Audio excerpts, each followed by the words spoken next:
Welcome to another episode of Smash Masters, episode 70. Episode 70. Thanks for joining us this Monday night. Monday nights are Smash Masters nights. As you know, Alex is first. Thanks for joining us, Alex. Good evening, everyone. Yeah. We are in September. Yeah. These I know we touched on it last time, but these we've been flying by through these episodes. It's hard to believe, we're at 70 already. It's crazy. It's crazy. I feel like I'm getting ready for MTE already again, and this will be the second MTE since we started the podcast. And we started podcast right after MTE, so it's almost like our third MTE. Right. Since we started the podcast. Yeah, that's pretty crazy. The last MTE was fun. This one's going to be even more crazy, so we're looking forward to that. There's a PDR Expo coming up. I don't know if anybody's going to that or whatever, but that should be some really cool stuff. And when is the advanced skills seminar in Burleson, Texas? Ooh, you're testing me. I don't really know, but that's coming up also. Yeah. And that should be some really, really good stuff. If you guys haven't seen that or been to one of those, go and check that out.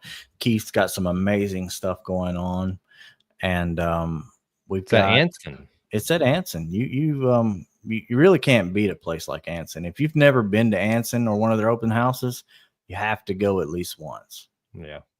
You have to go at least once. I just can't imagine a better place to learn advanced skills than the place to buy the tools right that you see being used in the advanced skill class. They have pretty much anything you could want there. They really do. They really do. They've got like more glue on a wall than I've really ever seen. I mean, it's huge. And there's more glue in the back, believe me. Right. But speaking of that, next week we're doing the giveaway for the Inspection Wedge 2.0. Yes.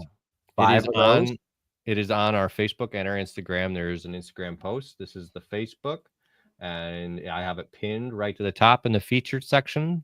You just click on that and you make sure to enter by tagging 3 people in the comment section. 5 people will be winning an inspection wedge. So that's don't miss out. We only got this 1 week left. Next week, as soon as we go live right here, this time next week, it'll be too late. You can't enter anymore. So make sure you do. Yep. These are some cool things. Get rid of that. All right. Well, let's go ahead and bring on a guest in today. These guys just recently popped up in the social media world, had some good stuff to talk about and say, and yeah. Hey, how you guys doing? Good. How are you guys doing? Oh, doing well. So y'all popped up in my TikTok feed as That Blue Collar Family, and first video I saw was the 10 questions for body tech. Right. Obviously, I think that was the first one I saw as well. Yeah. It's is that your biggest video so far? Yeah, we're about 50,000 views on that, but it really got everyone riled up about the door skins. Yeah, I seen some of the comments, and everybody's like, "Why is that door skins? Who wants to do that?" I mean, most of your answers were a little bit, not out of the realm, but just, they weren't typical of a typical body guy, so it was interesting. Well, I think that's why I do so well in the shops that I go, is I'm okay doing the stuff that's not typical, Right. Like they don't want to do door skins. They pay 6-7 hours to do. You can knock them out in an hour and a half. So yeah, wrong. Absolutely. And if you add a little bit of shell time on there, maybe get a couple hours for that too, you're looking at 8-9 hours on one of those babies. Easy. Not bad at all. But let's before we get too ahead of ourselves, let's just go through you guys' story and how you got started in it and how you two met in the shops and all that stuff. Just carry us through the front and we'll walk through it. Well, I got started. Matt. Yeah, I got started when I was 15. I painted my first car, but my dad was actually a locksmith, so I was I was, as a little kid, going with him, and I'd be tearing doors apart and stuff, and Blue collar.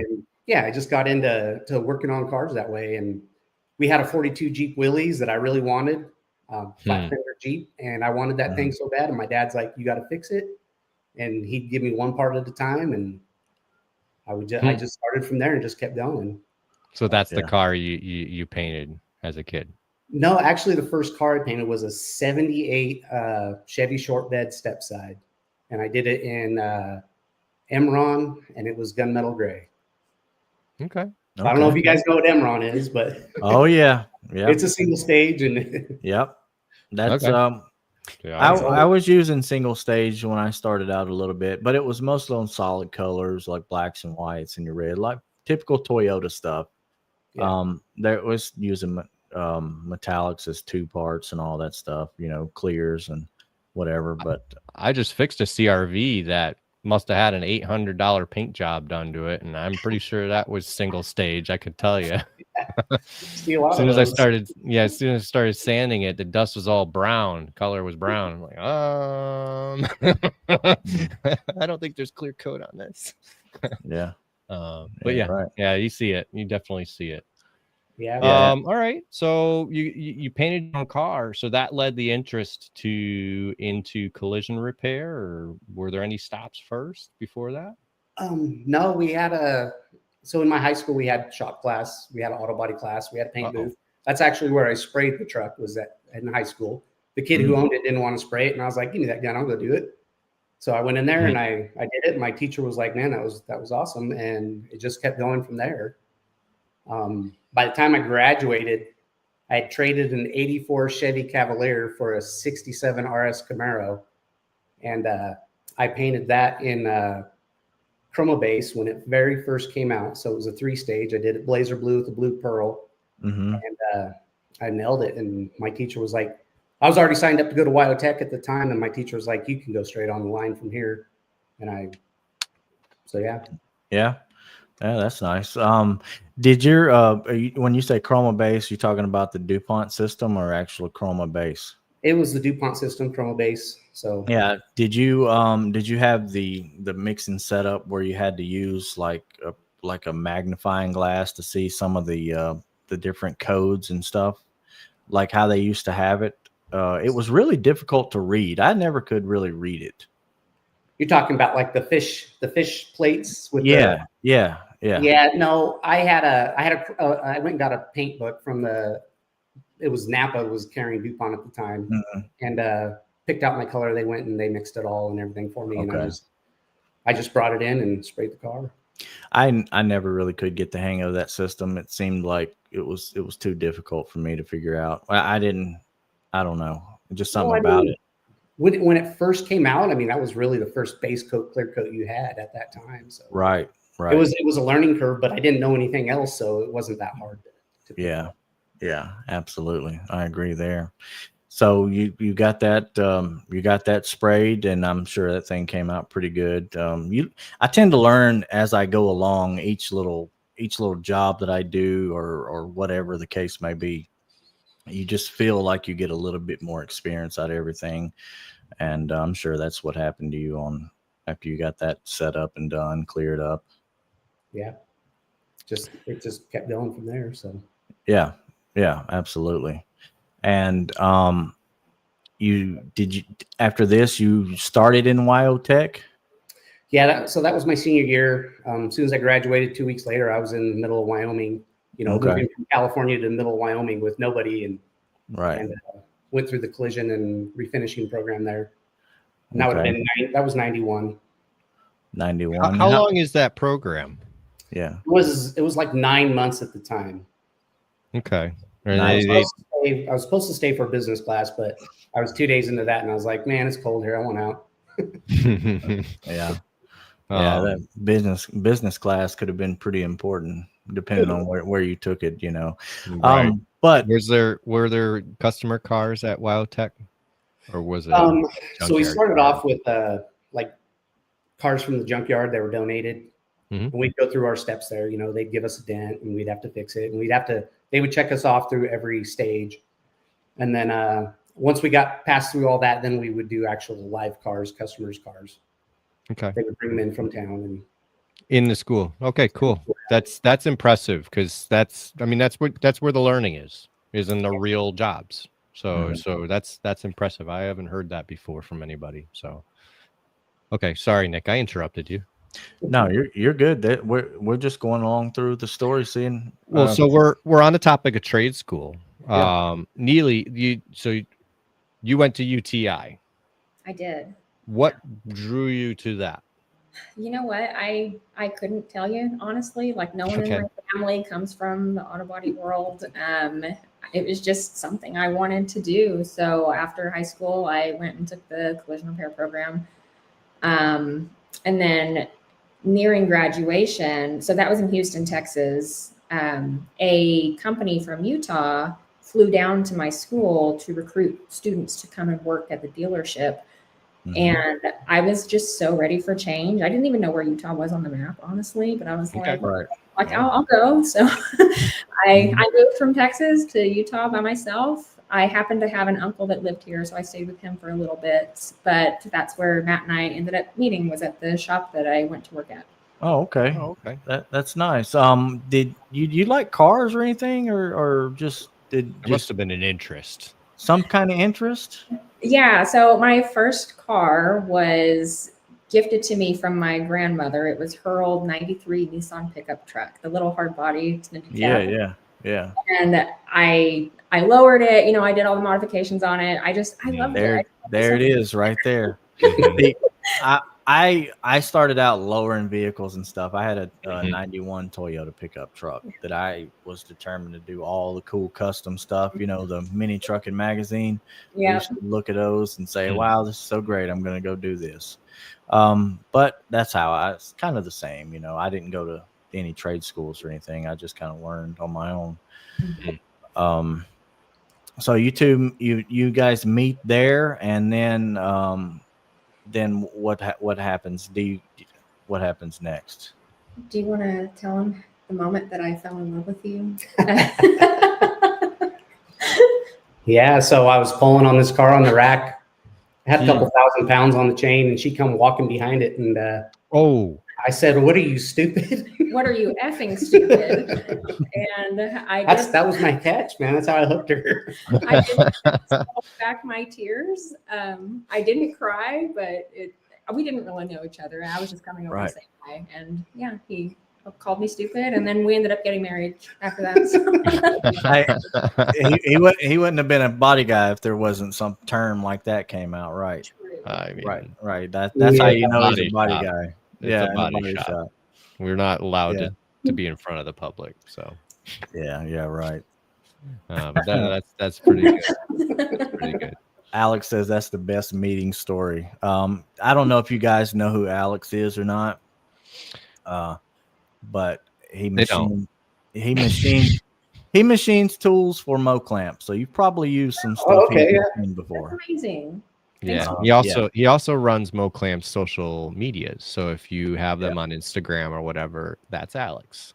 And he does a great job. He does a great job. And if you plan on going to SEMA, that was my next question. And you go to the Mo-Clamp booth, you will see Alex. Okay. So, have you ever been to SEMA? Either of you? I've been to SEMA once. It was a long time ago. It was actually when it was NACE and SEMA were separate. So it's been a while. Yeah. We were actually just looking it up recently to get the details on it. It's in November, right? I believe so. Yeah, I think so. October, November, around that time. I've been the last 2 years. Okay. It's great. Everybody should go. You should absolutely go, especially as content creators. Go around. Don't be shy. Tell people you make videos. Most people will be like, "Oh, that's great," But you might meet somebody who's like, "Oh, really?" And maybe we'll do some collaborations and stuff. You never know. First week in November, Alex said. There it is. So. You would know. But yeah, you stop by that Mo-Clamp booth, you would definitely meet Alex, and you will not have a better time than that. Honestly, Alex is a great guy. Absolutely is. So yeah, that's a little bit of Mo-Clamp, and he was on the show and he told us a little bit about Mo-Clamp's story and stuff. So if you haven't checked that out, go back and and watch that one. He's got a pretty cool story of mow clamp and stuff. Yeah, definitely. I'll have to check that out. Okay, so we covered getting into cars, covered the trade school. So after trade school, what was the first step there, Matt? I actually worked at a shop that repaired semi-diesels in California. Oh, so cool. We had a contract with Peterbilt, and being from the trade school, I started at the shop sweeping floors. It was anything I could do at the time, excuse me, to get in the shop. So I started sweeping floors. My dad always told me, if you're going to make an impression on your boss, beat him to work. So I always made sure I was to work before my boss. So, I'd be waiting there. So I like that. Now, kids, listen up, because this is something I'm going to break off on a little tangent here. Now, everybody says kids don't want to work. That's BS. They do. Yes. They come in all the time. They get discouraged and they leave. So the kids, one thing I do want to say is that I noticed that a lot of them like that instant gratification kind of deal. Okay. And I did too growing up. And thank God for my mother keeping me in the trade, because I would have quit. And I stuck with it and it became something great. But kids, you get into the trade, you're not going to do the work that you want for probably the first couple of years, if not longer. You have to put in your time. You have to sweep the floors. You have to wash the cars. You have to buff the cars, prep the cars. And that's if you're lucky. Sweeping usually lasts a while. And helping out and getting tools for guys and going to get the part from the dealership, and bringing customers home, like that's how you start. Don't get discouraged by that. Yeah, you usually start out as a porter or in some kind of position as a porter, and then you work your way up. There's nothing wrong with that. You just, and everything that you do, you just be good or be the best you can be at it, and it won't take you long to move up. Is that something? Sorry, go ahead. I was going to say, is that something that you guys know that you guys started, kind of doing that and then working your way up? So, what's the rest of that look like? Did you? I've never worked at a shop like that before, so I don't know how the details, the layouts of something like that looks. It was a good job, but it was family owned, so it was kind of chaotic with the boss's kids. It was free for all for them. I learned a lot of stuff that I didn't want to do in my career. Okay. Like, there was guys that they weren't somebody I wanted to bring home to meet my parents, say this is my buddy, but I had to start somewhere. So that's where I started. And from there I went to a Chevy dealership. Okay. So, went to a Chevy dealership. The cars were definitely more your style than the semis and stuff, the heavy duty. It was definitely more my style. Yeah, I get it. Mine too. The shop I work in now does both. So I see both sides. Yeah. Right. I go and do some dent repair at a shop that has semi repair available at their shop and insurance work, but I don't really mess around in their world with 18-wheeler stuff, but I'm sure it can be chaotic at times. Oh yeah. I would assume it's a lot of fiberglass repair and all that. A lot of fiberglass. I start off, once I got done sweeping, they moved me to paint stripping the semis. So I would have to strip all the chrome and everything off. I'd have to mask off the roof because it's fiberglass, and we actually used aircraft stripper. And that stuff is it's brutal. Yeah. Like aircraft stripper, like we don't have it anymore. We can't get it where we're at anyways. But I mean, right. My hands would get so numb, you couldn't even feel that stuff. And I remember one day I went to go to the bathroom. I didn't rinse my hands off, and that was not an enjoyable time. Ooh. Right. Sure. I can understand that. Yeah, there's a reason why they get rid of that stuff. It's horrible. All right. So you ended up in a GM dealership, right? You said? Yes, I did. Okay. Dealership work. I've been there. That's do a lot of used cars. A lot of used cars. It was weird because back then, like, if somebody ordered in a truck and it didn't come exactly how they wanted it, but another truck had the options, we'd pull them side by side and start swapping stuff out. So like the dealer build code was kind of off because Right. because of how we were doing. They wanted to get cars out of there. So, Mhm. but I worked there for a few years, and then that's when I ended up moving to Utah. Okay. All Okay. right. Lived there for a few years, ended up moving to Utah. Now, what about your story? Did it kind of follow along as with him, or did you do a They separate met route? in Utah. So, Yeah. Okay. Met in Utah. So that's Right. when you guys got you. I moved from Texas to Utah, and to kind of validate your point, I also started in the wash bay even after trade school. Good. So Right. yeah, Good. so I started in the wash bay, and then we met, and I spent a few years prepping is where I ended up. And then after we married and decided we wanted to start a family, I decided that I didn't want to be in the shop being pregnant. So that's when I transitioned to the office. So I spent majority of my career doing the office work, but I did start in the shop. So how did that start? Like, how did you make the transition? There are a lot of people that want to make that transition and find it hard. So how did you get that started?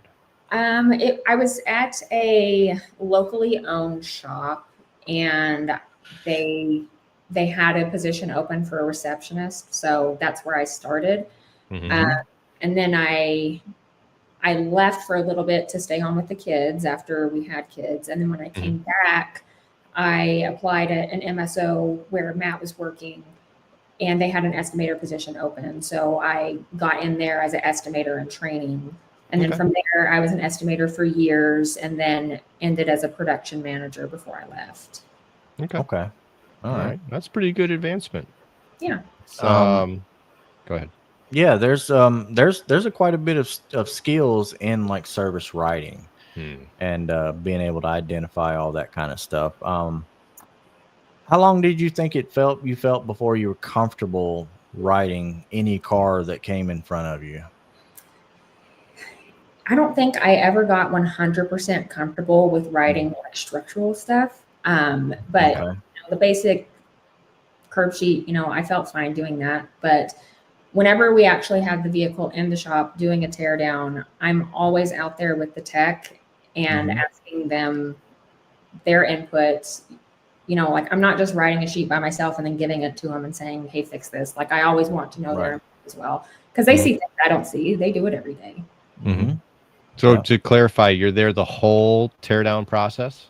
No. So they tear it down, lay out their parts. I come out with my camera and my pen and paper, and we write down everything, go over it, document everything, and then I go back to my computer, type it all in. That's an efficient process. Yeah. That's good. So because Nick just asked that question to you, I want to ask Matt, how long in doing body work until you felt comfortable doing just about any body job that was put in front of you? So I would say about 2, maybe 3 years. I asked for the big jobs though. Like I'd always tell my boss, I'm not going to learn anything if you guys don't give me something that's really. So okay. And you must have had some good people to get information out of, maybe not a mentor. I had a lot of good texts that I could rely on.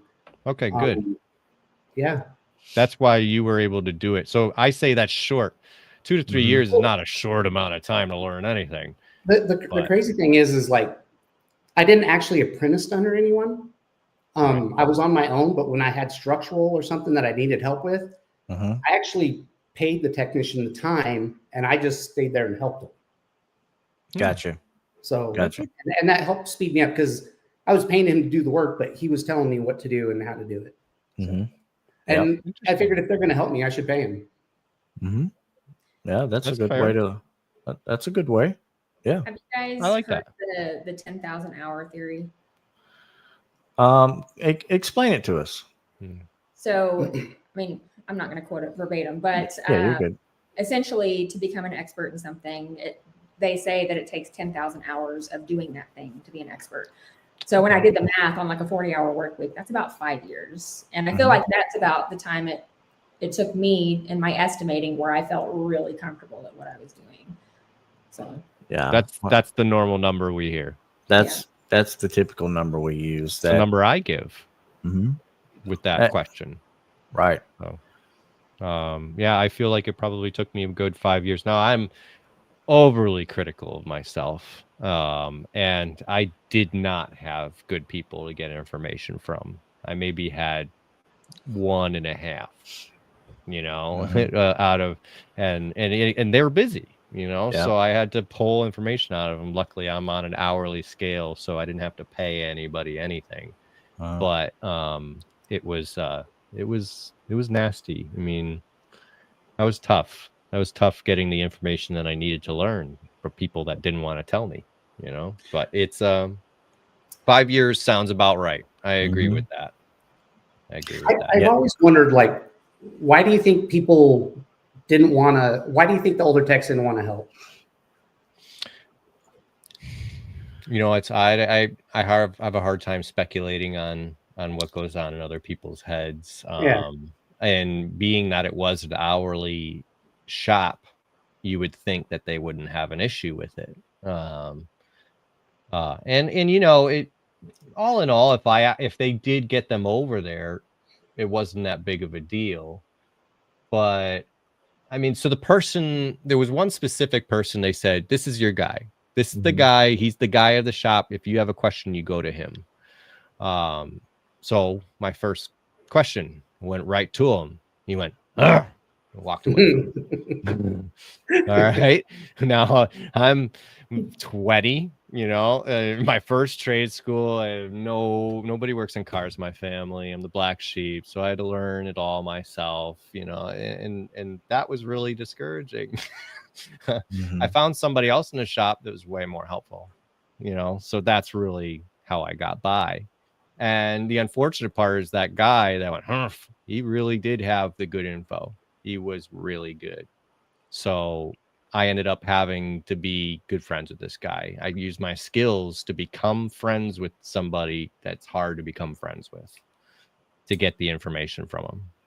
Yeah. I had a tech that was like that, very ornery, didn't want to help. And I asked him one day why he didn't want to help. And he said, I'm not training my replacement. And I thought that was just a really bad attitude to have. That was a common way of thinking amongst people. I mean, sure. I heard it all throughout the career, but I don't know. You can look at it that way. There's multiple ways to look at it, but I don't think that maybe in some shops, that was the case, but majority of them, no. Well, it's in his head, I mean, just because he doesn't know whether it's his replacement or not. He's worried that it might be. You hit it right on the nose there. It's in your head. It's in his head for sure. So. Right. No, that's 100% agree with that. But Michael Price has a pretty good question here, not to change subjects. How's your relationship with your painter? I try to make my relationship with my painter as best as possible. Yeah. If I tell them all the time, hey, if you need something taken off, come and ask me. Because I'd rather take it off than have their preppers take it off and rip moldings, weather strips, break stuff. And I know it's going to help them. And I was a painter for a while, so I understand, what they're going through. That helps. So, and my stuff would get painted faster. I wouldn't say I was out there, like kissing up to them or anything, but I wanted to make my relationship as best as possible because I knew that was going to help me get my jobs through the shop. Yeah. Yeah. 100% agree. I think that's the most important relationship in the entire shop is between the tech and the painter, especially for each other. Who checks the body guy's work? The painter. Yeah. Who checks the painter's work? The body guy. Yep. Wouldn't you want that person on your side rather than throwing you under the bus? I mean, in my opinion, because I've had plenty of those people being like, "Oh, I'm going to throw this guy under the bus." It's like, oh, geez, yeah. I would say that it's no more important than having a good service writer relationship. Yeah, because, so that's equal. I mean, if you can't get your stuff written because let's say Neely didn't like somebody, so she's not going to go out there and attend to that guy, then you're just not going to get anything done, even to get to the painter. So I would go that far with it. I would say that it's best if the front to the back or the start to the finish is as friendly or co-partnered as possible. Well, I totally 100% agree with that. At our shop, I work for a locally owned company. They have three shops in the valley that we're in. The shop that I'm at's doing just over $1 million a month. We have 2 pre-op managers. So we tear the cars down. They come over with their crash cart and they write the bid right there at our stall. And for sure, if the better you can get along with them, everyone in the shop, even the wash boys. I mean, right, and everyone. I mean, why? I don't want to go to work and be, a butthead to everyone. Like, and I don't want them to be a butthead to me. So your relationship with them, these are the people you work with day in and day out. They're family. Yeah. Are you gonna treat your family like that? So No, I understand it totally. I mean, you spend 10+ hours with people a day, 5 days a week, sometimes 6. I mean, you want to make it as easy as possible, for sure. Yep. For sure. One of my best friends. One of my best friends is he used to be a painter and he didn't want to do it anymore. And he actually came to me and asked me to train him. And he still to this day works side by side with me. And great people. Cool. Eldar, he wants to know if you guys work at your own shop or are you guys corporate? No. Or an independent. Or an independent. Yeah. We've never worked at our own shop. We've worked at dealerships, corporate, and as of right now, I work at an independent. All right. So I think we left off at the Chevy dealership, and that's let's go ahead and start back from there. I got confused a little bit. I think that's when you moved to Utah or did not. So no, that's when I moved to Utah. That's when you moved to Utah. Okay, that's what I was thinking. So you guys are there. Now, how long did you stay at the dealership? The one in California, I was there for about maybe 1.5 years. And then when I moved to Utah, I went to work for a Chevy dealership, and I was there from 93 till just before 2000. Okay. So stayed there a good bit. That must have been a pretty good place to. It was a busy shop. Yeah. Yeah. Yeah. Usually when you got stuff like that, and if they got a good rate program, easy to get parts, it's hard to leave a place that is, I don't want to use the word cater, but make sure that you have everything that you need to get something done efficiently. That's catered is a good word. I believe a shop should cater to their technicians 100%. I mean, to a point, the technician's doing the work on the estimate, so to have somebody, a parts guy who opens, checks that I got the right part, puts it on a cart so that when I roll it over, everything's ready to go. That's catering to a technician, in my opinion. I feel like that's a good investment. It could be tough to find somebody good at that. Yeah, it is. There's a few out there that are really good, though. Yeah. I've worked at some shops where they wanted the body guy to pretty much write all the estimates, check their own parts, label everything, pretty much do, 90% of the work. And you really can't get nothing done as a body guy if you're checking parts and you're having to see about the smallest little items. You really just can't get nothing done that way. So I was glad when they put some of that stuff as far as checking parts in and all that to an actual parts guy. Because when I started, there wasn't a parts guy for me. And I don't know, that seemed to work a lot better when I got into that. For sure. Yeah, I don't think I ever worked at a shop that didn't have a parts person that checked the parts, brought them out to you. Yeah. Well, it's definitely a useful position. I've really only met one good parts guy in my life, and I tried to bring him to another shop, and he was smart. He stayed where he was. It was a good setup where he was. So, but he was very good. Goal should be to have tech's hands on the car as much as possible. Michael says. I agree. There are things that technicians have to do that are besides that, but I do agree. I mean, I'm there to work. If the boss needs something done, I mean, I'm going to do it. So no matter what it is. So I want to talk a little bit about glue pulling. I want to know if you've been doing any glue pulling. I know I'm breaking off the timeline a little bit, but that's okay. I just started about probably 3 or 4 weeks ago doing glue pulling. Oh, Okay. 3 or 4 weeks. Okay. So fresh. Yeah, I'm old school, man. Grind it and dent pull. No, that's totally understandable. But what got you interested in that at your, we'll use the term your age in body work? You should have said level. He went with age. I did, because there's plenty of people that are older than I am that want to do this stuff, but they don't know how to get into it. And yeah, I've had people say I'm too old for that. Right. And that's really why I use the term age. What really got me interested in it was aluminum. I mean, I can't use a dent puller on aluminum, but I can put some glue on there. I can warm it up, and it works out pretty good. I'm not that great at aluminum, but I just fixed a quarter panel on I believe it was a CRV that I glue pulled. It was caved in, and it was nice to be able to use the glue pull and actually see the gloss, the reflection off the panel. Right. Be able to tell if I was out far enough, and right. So yeah, I think it's something I'm going to stick with.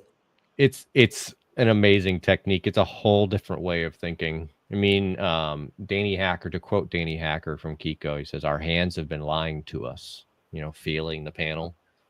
Our hands have been lying to us, and you use your eyes with the light, keep that paint on the panel as long as possible. You can get that stuff dialed in really nice. Yeah. So yeah, that's awesome. Aluminum has been the driver for quite a few people. Nobody likes an aluminum stud puller. I mean, they're a pain in the butt. Yes, they can work. It's time consuming, and half the time it doesn't work, because you did one little thing wrong. So yeah, no, that's a common driver. Did you invest yourself, or did your shop buy some stuff? The shop I work for is amazing. They have really good equipment, and they invested in it. And the shop owner, his kids actually work there, and one's a manager. Well, they're both managers, but one actually worked out in the shop. And he is an amazing technician. He's very young, very talented. And he comes over if I have a question, he'll give me a hand. And that's the thing, is I've been in this, for over 30 years, and I don't know everything. I don't claim to know everything. I'm learning every day. That's great. So, well, that's what makes you good, because as soon as you feel like you've learned it all, you're done. Oh, for sure. And that just goes in line with the you guys' videos. When you asked something that makes a technician, you said be coachable. And as long as you can do that for yourself, no matter what skill level you are, you can always advance to something that you're not familiar with. And in your guys' case, it would be glue pulling. And it's one of those things. It's a learning curve. It's a different way of thinking. And once you get past that, you can do so much good stuff with that. Neely, did you deal with any writing with glue? Like, did you have to deal with any of that at all? No, I didn't. Okay. It's been changing some things, because like now we're writing glue supplies. We're writing glue pulls, pre-pulls on just about every repair. Do you do like cleanup time for it and stuff? Not as much cleanup time, but just pulling time. Really, it's because instead, pretty much, I mean, on a bigger job that you'd be repairing, we used to throw it up on the machine and do a pre-pull, and it's pretty much the same thing, same amount of time, but instead of a pre-pull, it's a glue pull, glue pre-pull. And the nice thing is it's much faster. I mean, yeah, I gotta heat up the glue gun, I gotta pull out a light, maybe a heat gun. But I mean, all in all, I didn't have to throw it on the frame machine. It's right there on the floor. Just pull it right there, either with a tower or with a bridge or something like that. But no, it's been throwing the real issue, in my opinion, when it comes to writing and these glue pulling techniques, is we are taking a large damaged area and we're shrinking the damage to make the filler work smaller, which is great until the writer wants a picture of big mud work to justify that time. And it's like, well, we'd still deserve the time, even though I reduced the mud work. And how to prove that, how to communicate with the insurance company on that. And I've had some writers fail me big time on that. So that was why I asked about that. It's kind of a newer thing that I've been dealing with in the industry. Yeah. You'll probably be dealing with that, Matt. But I mean, Photo every single time you stick a glue tab on that panel. Just take a picture of it. And then you showed you pulled it 12 times, or 2, whatever. But or if you got like a line board, you can put a green or whatever color marker you got. Just mark that line, do a pull, and then take another picture. And that way you can watch your metal be reduced down. Even if you got to number those lines 1, 2, and 3, or whatever the case is, just do something like that. And that'll help with you having to argue with these guys about having those big, huge mud jobs. And, it'll save you lots of time. But that works. That's one thing that I always talk about.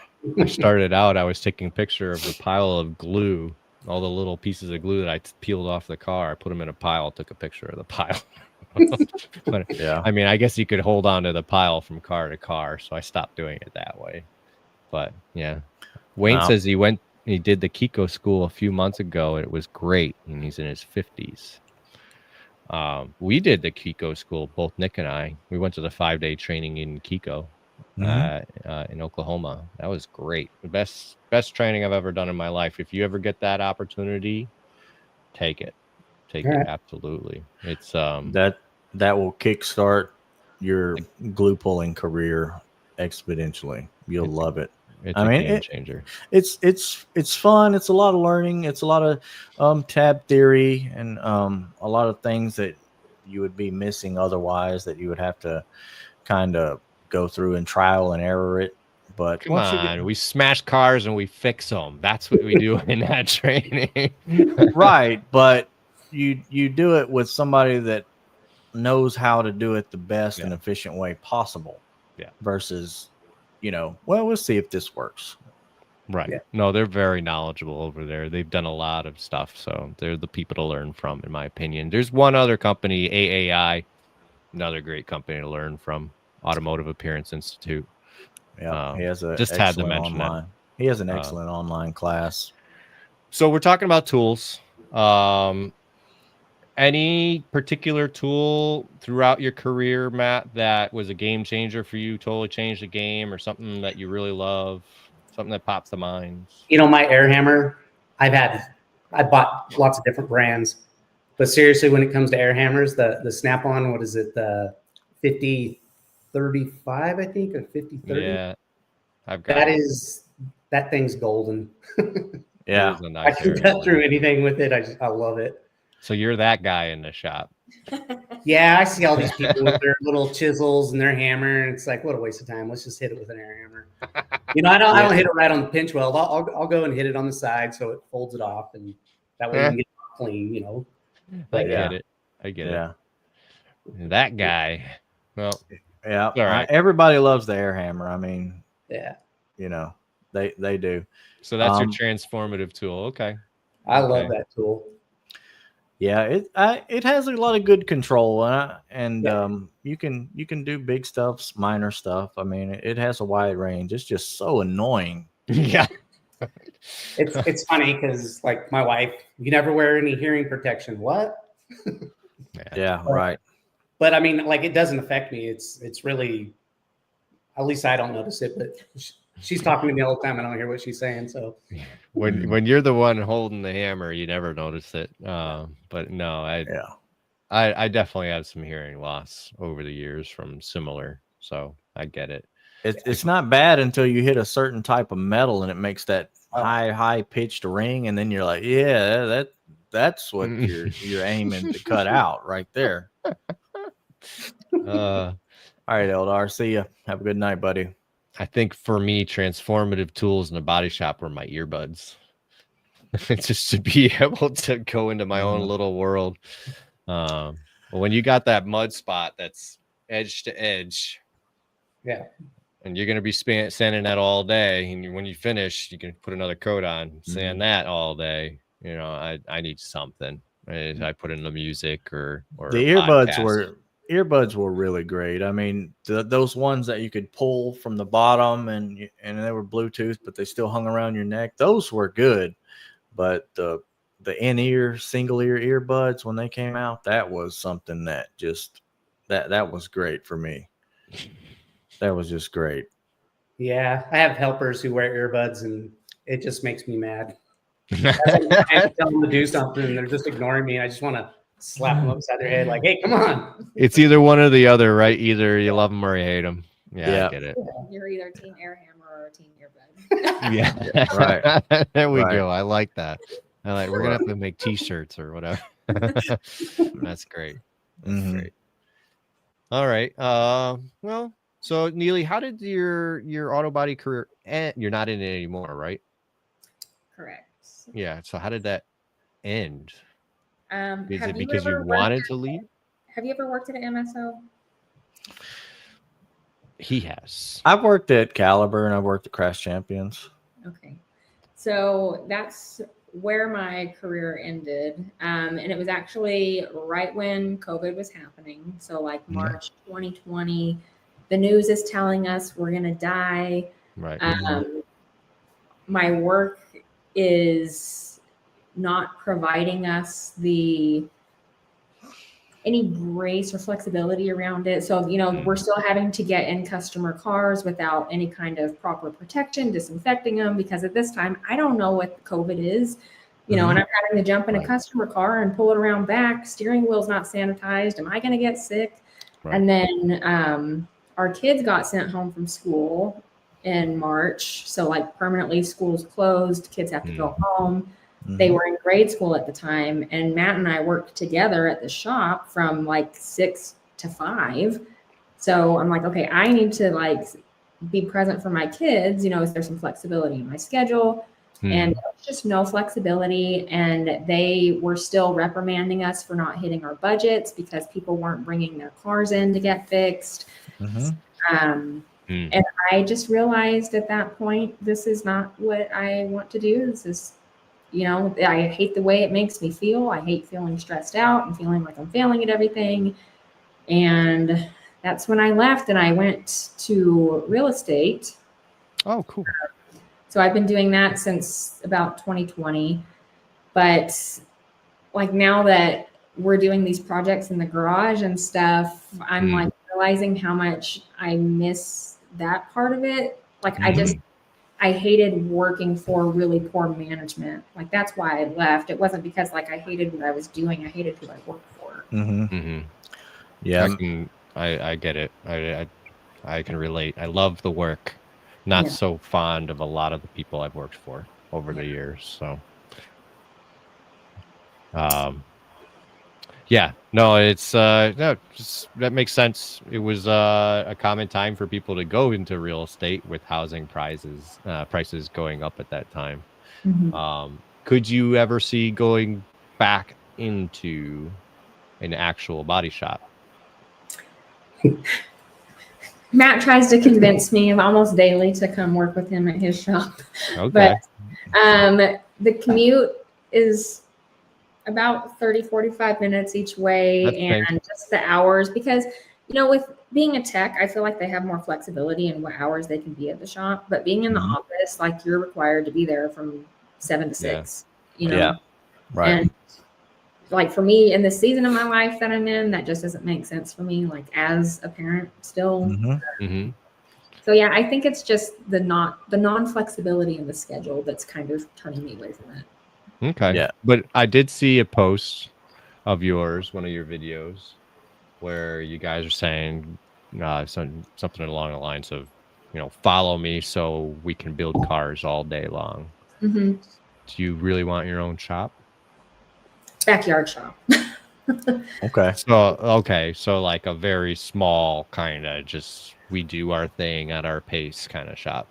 Yeah. I mean, working collision for 30 years, it's like it's a great job and everything, but I got into this building my own cars, in school and stuff, and that's what drove my passion for it. And I would say throughout my years, I've come in and out of my passion. Like, do I really like this? Do I don't? Do I not like it? So, I mean, I want to build cars that I think are cool, and sell them. And if you think they're cool, buy it. If you don't, move on. Right. So I just want to build something that makes me feel, man, I built that. That's cool. Mm-hmm. No, it's that's very, I mean, we all got into this. I feel like we all started in this stuff because we all like cars.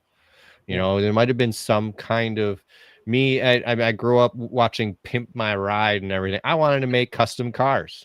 Yeah, I know you're laughing. That's what everybody did to me getting into the body shop, you know. And I didn't go in and say I wanted to pimp my ride, but I did want to do custom work. I took an extra 3 months in my trade school as a custom plus. We did everything from plasma cutting to fabrication of sheet metal or fiberglass to airbrushing to all sorts of stuff. And that's what I wanted to do. You know, you get into the trade and find out, and it was 2008, 2009, all those custom shops closed, all of them, you know. So it's like, I guess I'm going to go fix the smash cars, you know, and it just went on from there. I mean, Nick, what was your driving force of getting into cars? Well, I mean, I did mini trucking. I really enjoyed that. I got a 92 Toyota pickup that, you know, I really wanted to do some stuff. And around that time, this was probably 2000 when I got this truck, 99.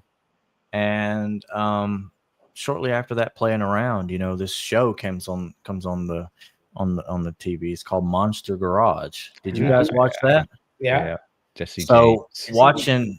watching that guy do that kind of stuff was cool to see. And then you see these guys with these really cool custom paint jobs and what they've done to them, like shaving door handles and taillights and stuff. And that was cool to me. So I practiced on this truck. I mean, I pretty much all but destroyed it learning, but that's how I figured out a lot of this stuff. And I was the DIY kind of stuff, and I don't know. See, but I love that. I love that, you know, this trade. I mean, even with all its issues and everything, all of us started with a passion, you know, and to get into it, you know, and so we can all share that. And it really shows that, I mean, if you take your passion and really work hard at it, you can make it into a career. It is a viable career. There's money to be made. Some people are a bit luckier than others with the shops that they find.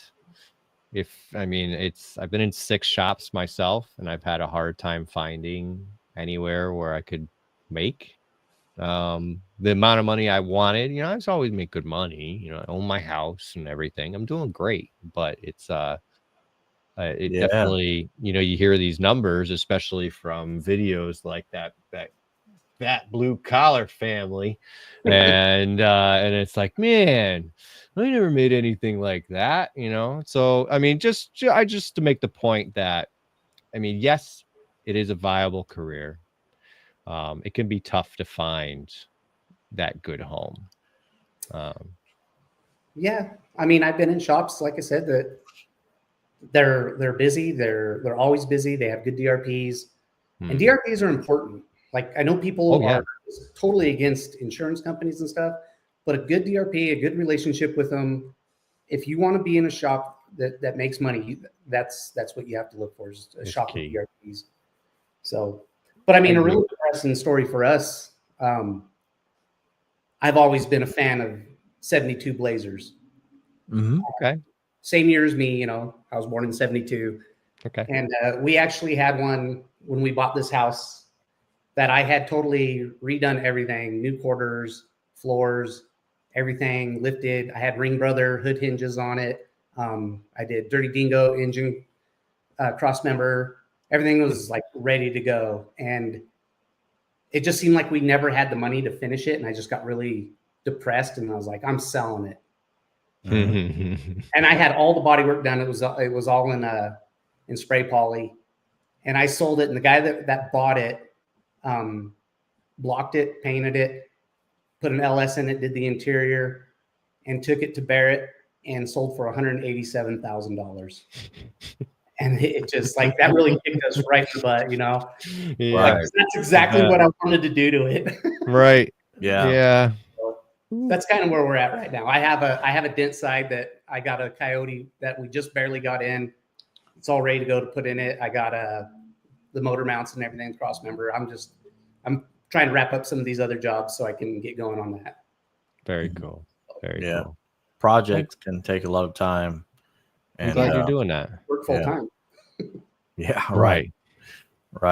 Michael Price, he asked, like, what trials did you find as a couple in the field together? Was there anything that you guys seen that worked that maybe some of the other shops or shop guys or people didn't have? If he means like working together as a couple. Yeah. We loved working together, honestly. Like, we work great together. Like, we literally had one car. We would go to work together, have lunch together, come home together. Like, we just do so well together. But with me being office staff and him being a technician, it did put a target on Matt because they felt like he was being favored because I was writing his bids higher or something or giving him more attention. And that wasn't the case. They just had a really bad attitude. So, well, actually, at the time, I was a trainer for the shop we were working at, and they actually had me on salary, so it didn't matter what work I got. I got paid the same no matter what. Yeah, the one time I was on salary. Yeah, you're still gonna get people talking. Oh, yeah. Always. Yeah. Nepotism. Drama. Yeah. There's always a lot of that going on. No, that's great that you can do that. I mean, I hear a lot of people saying never work with family. I never have, so I don't know anything about it. But I mean, if you're able to do it, I say that's great. You know, why not? That's so I guess you got to go back to work at the body shop. Bring Matt home, and we're just gonna work. There you go. Yeah, let's do that. So everybody, go give that Blue Collar Family a follow. Is it only on TikTok? Yes. I asked that before the show. Yeah. So it's only on TikTok for now. I do have a YouTube, but we haven't posted yet. So what we're going to do, we're going to finish this job that we're working on. Like, we've been documenting for long form content, but once it's done, then I will post the videos. So okay. Yeah. Okay. So there is videos coming long form. Yeah. I mean, seriously, people, if you're on TikTok, it's a super entertaining. I mean, I sit here and I try and read up on everybody before we have them on the show and everything. But I sat here and I started one of the videos and I went to the next one and I went to the next one and I went to the next one. And I just kept going because there's entertaining. It really is. It's super entertaining stuff. I mean, I'm just going to play one for now. Let's see, something that I liked. I liked it. Well, my wife told me she wants a divorce. That is what you said.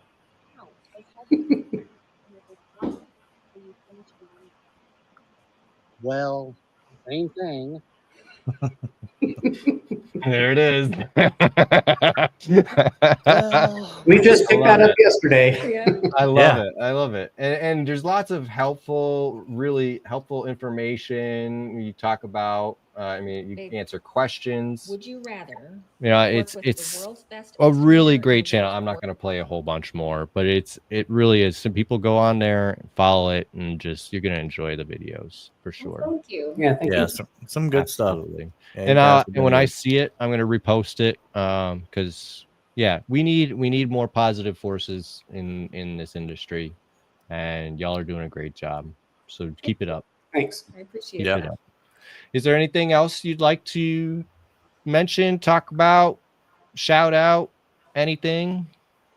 I guess kind of to end on the same note that you did, like, I didn't realize the negativity we were going to get on our videos when we were promoting auto body as a career. Like, there's just so many negative technicians that are discouraging new people from joining the workforce. And like, we just want to continue showing people that it's hard work, but it's good money. Like, if you have a good attitude and, you're willing to put in the work, it can be a great career. Right. It is. And just remember that the negativity feeds positive attitudes, and you can go back and use that as fuel to make your next videos or whatever. It's like, there's so much that's good about a negative comment that you really can do is so much with it. I mean, they're bumping up your algorithm. They're Right. starting conversation, and they're giving you an opportunity to respond in a positive manner. So if I can respond to a hater in a positive manner, where my rule is prove myself right without proving them wrong. Right. You know, no cutting down, no names, none of that crap. But it's better for our industry. That's all. So really love it. Yeah. Love seeing it. If you got negative comments, just remember you got a growing channel. Yeah. We do a lot of video replies to those comments. That's good. That's good. Yeah. Keep it up. Keep it up. Thanks, guys. All right, everybody. You wasted another hour watching Smash Masters. I really appreciate it. And make sure to head over to our Meta platforms, enter the giveaway. But yeah, you got anything else, Nick? No, we're all good. We made it. All right. We appreciate you guys coming on and spending an hour with us. Cool. Thank you. Yeah. See you. Have a good one. Bye-bye. So crank it up loud.